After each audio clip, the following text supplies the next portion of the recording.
Welcome to the Slop Farm. Enjoy the video.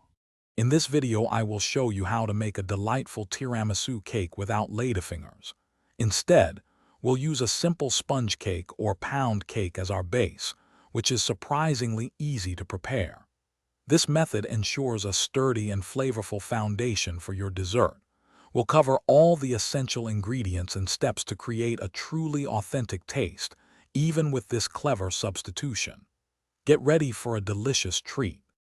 Next, let's prepare the essential coffee and the luscious mascarpone cream.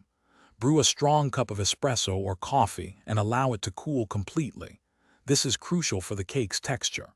For the cream, whisk together egg yolks and sugar until pale, then gently fold in the mascarpone cheese. Finally, incorporate whipped egg whites or heavy cream to create that signature light and airy consistency. This combination is the heart of any great tiramisu.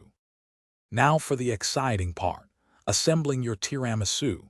Quickly dip your sponge cake slices into the cooled coffee, making sure they're moist but not overly saturated. Arrange the first layer of coffee-soaked cake in your serving dish, then spread a generous amount of the mascarpone cream over it.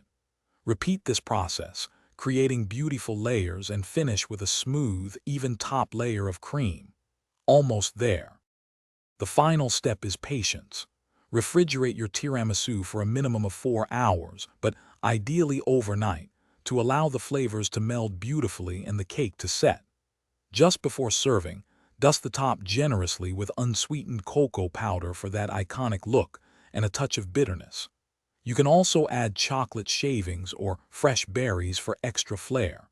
Don't forget to check the description for a link to the Echo Dot smart speaker and other fantastic deals. Enjoy your homemade tiramisu. Thanks for watching. Consider subscribing if we helped you today.